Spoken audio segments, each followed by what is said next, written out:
so it brings me great pleasure to welcome Lisa Reihana, who I've had the pleasure of knowing for many, many years and working with her on a number of projects and writing ones as well. So I've been following her career for quite some time with much pleasure. So it's a real honour to be in conversation with you, Lisa.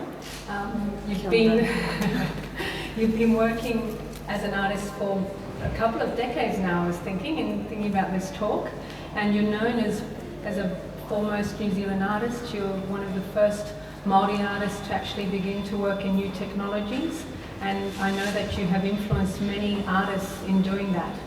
Principally also through your work, you still lecture at Unitec, and you've been influencing a whole lot of Pacific Islander and Māori and also Pākehā artists, so I can see some of those influences in some of the new artists, so I think that that's really fantastic.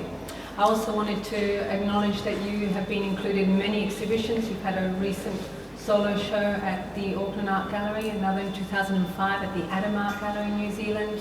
You've been included in a number of shows. to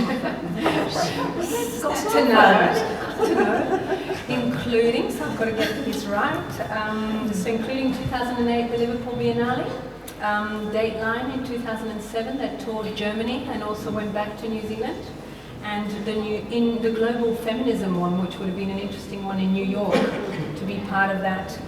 Latitudes in Paris in 2005, 2004 Paradise Now, New York, and of course you've been included here at the Art Gallery with our great pleasure twice in 1996 and 2002 as part of the APT, which is where we showed the first series of the female ancestors here in 2002, and now we've got the pleasure of showing all of this digital marae together for the very first time, you were telling me the other day. Yeah.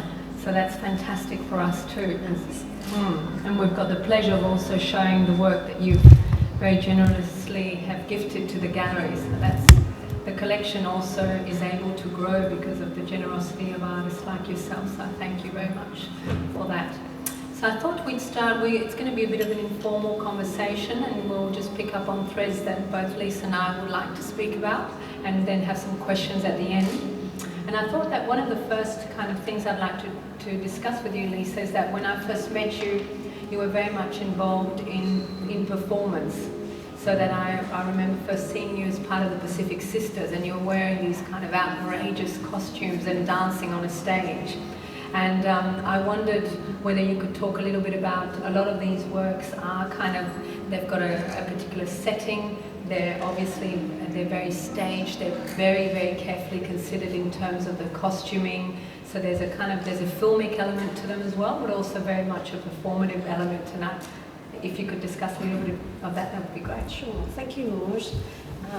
Thank you for that marvellous welcome, and it's great to work with you, and it's really lovely to be here in the Queensland Art Gallery because as an artist it's wonderful to feel that one place in the world has this whole collection of photographs and know that they can be seen as a suite of works, and it is a series that I will add to over time.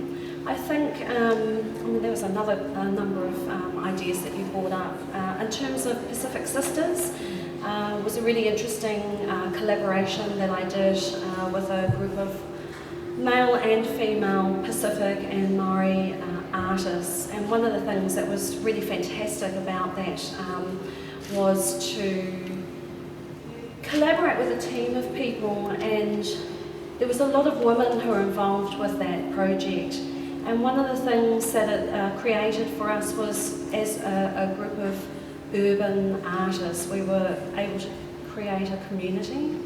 And so sometimes our job was to just kind of come together, and one person might play with the kids, which allowed the other woman to have time to even make work. So in a way it was kind of harking back to that idea of being in a tribal community and making that space available, and the kind of naughty stories that we would talk and laugh about and joke with together. And I think it was really nice. I was in here yesterday and there was a group of women who were part of the Friendship Club, and they'd come in to see the Stephen Jones and the Hat Show. And in a way it's that space of allowing people to kind of shine and have fun and be in a group of people that give you permission to investigate and to share stories. Particularly as a group of women, there was Samoan, Cook Island,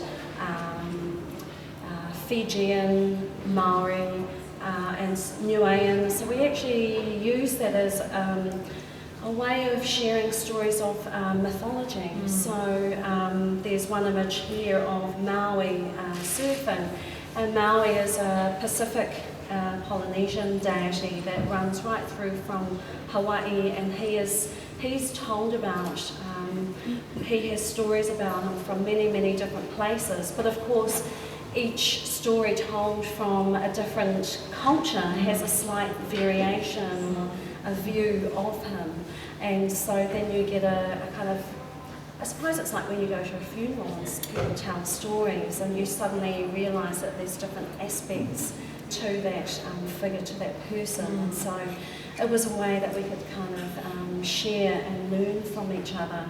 And then teach each other how to do weaving skills, and then develop kind of contemporary techniques, because of course when you think about customary practice or more traditional ways of working, if you don't have access to those original materials, you have to develop slightly different techniques to allow for, instead of using maybe pandanus or flax or all these types of fibre arts, we were working with videotape.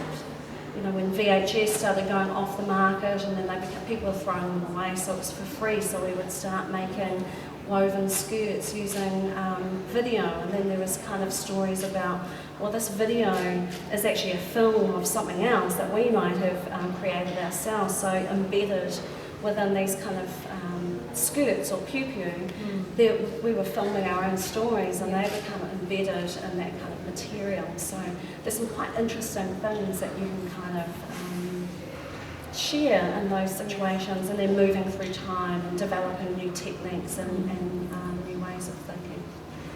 I think the other thing that was really cool about working with Pacific Sisters, and it was something I was talking about with Maureen Lander a number of years ago, and in some ways it's like a really girly kind of throwaway thing, but at the heart of it there's a seriousness, there's other really good qualities that you can draw from that.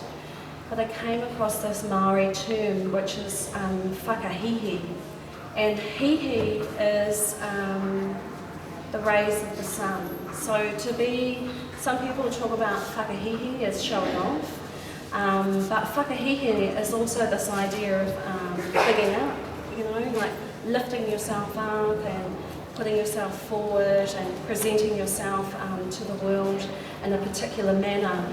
And I think that when I think about the highborn chiefs, they would do that by wearing clothing, wearing kolowai, like beautifully made garments. And so there is this other quality about, it's not fashion, but it is the way that you present yourself to the world, and those ways that you can lift yourself up. And I think actors do that by wearing particular clothing. It can change them, and they can take on other roles and different aspects of their personality. So those are some things I'm really interested in terms of fashion and dressing up and what that can provide.